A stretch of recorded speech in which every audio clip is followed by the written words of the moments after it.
İsrail və Filistin məsələsində bizim mövqe tutmamızdır. Əlbəttə bunu bilməliyik ki, bu savaşda 3 cinah vardır. Yəni Filistin məsələsində İsrail, Həmas və Filistin xalqı. Bu 3 dənə şey fərqli şeylərdirlər. Yəni Filistin xalqı Həmas deyil, Həmas Filistin deyil. Bir də İsrail var. Bu 3 dənə mövzu nəzərə alaraq diqqəti bir başqa yönə çəkmək istəyirəm. O da budur ki, Azərbaycanda indi deyirlər ki, çün Azərbaycan Qarabağ savaşında İsraildən kömək alıb, yəni İsraillə kömək eləyib. Əməldə yəni nəticə bu olur ki, dostumun dostu, yəni İsrail bizim də dostumuz olur. Yəni onda nəticə alır ki, biz İsrailin yanında durmalıyıq bu savaşda.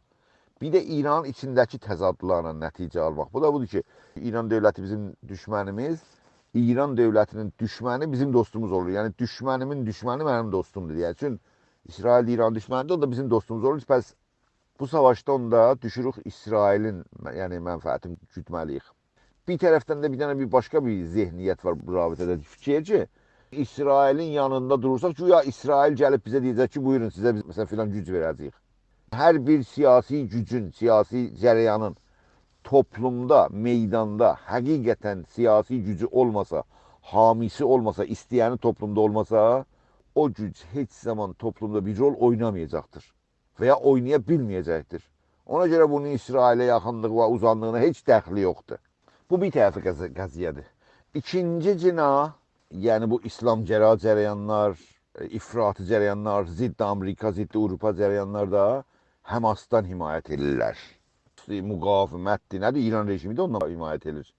Yəni Həmas bizim üçün İranın uzantısıdır. Və biz İranın uzantısı, yəni bir cinayətkarlar, təşkilatlar, bir terroristi və mafoqi irticai cərəyanlarının yanında heç dura bilmərik. Təbiətən o ikinci yolda bizim yolumuz deyil və ondan müxalifət mövzeyisindəyik.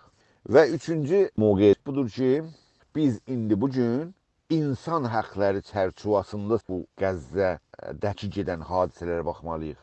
Yəni insan haqları bəyannaməsinin çərçivəsində baxırsaq, orada uşaq cinayətləri, qadınlara qarşı cinayət, insaniyyətə qarşı cinayət, sivil insanların məhv olmasının şəraitinə baxmağımız və o mövqedə durmamız, yəni insan haqlarından müdafiə eləməmizdir.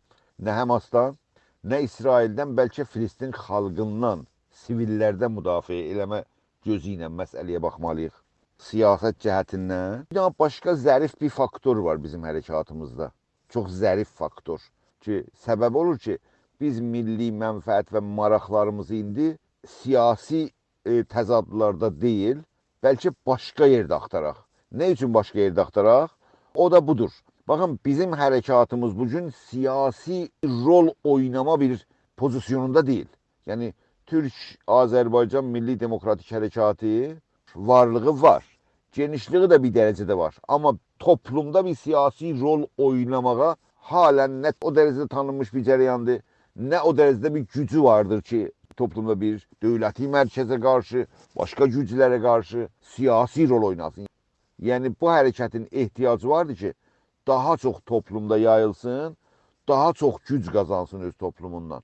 Amma əsas məsələ bizim bu günləri düşündüyümüzdə bu milli maraqlarımızda, məncə İsrail və Filistin məsələsində, ələlxüsus indi bu Qəzzə savaşında bir dövlət olsaydıq, onda bir başqa analizə ehtiyacımız vardı. İndi biz hərəkət halındayıq, yəni cümbüşi bir dənə halətdəyik.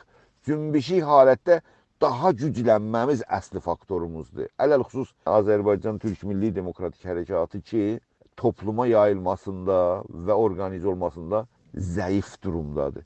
Toplumun fərqli kəsimlərinin nəzərin cəlb eləmədə, onları maarifləşdirmədə və onları organizə etmədə və gələcək makro siyasi alanda bir rol oynamada bizim mövzeyimizdən insan haqları çərçivəsində Qəzzə savaşının qarşısına çıxmalıyıq. O mövqedə durmalıyıq. Yəni insan haqlarından müdafiə etmək bu anda Türk Milli Demokratik Hərəkatı daha güclənsin, daha maarifləşsin deyə biz bu mövqe və mövzeyi tutmalıyıq. O cəhətdəndir ki, bu siyasi baxış açısı ki, Azərbaycanda tamamilə İsrailin yanında dururlar və bizim bəzi siyasilərimiz yenə də İsrailin mövzesinin yanında dururlar. Biz amma dediyim istidlala görə insan haqları bəyannaməsi çərçivəsində durmamız, xalqın milli mənafeyini ya milli marağını təmin etməkdə ən düzgün, ən olumlu, ən nəticəli mövqedir. Bir təşkilat kimi mövqe tutmamız, ümumiyyətlə Azərbaycanın və Türk xalqının mənafeyini təmin edən mövqe olmamızı istədim. Fəqət burada vurgulamış olum. Çox sağ olun.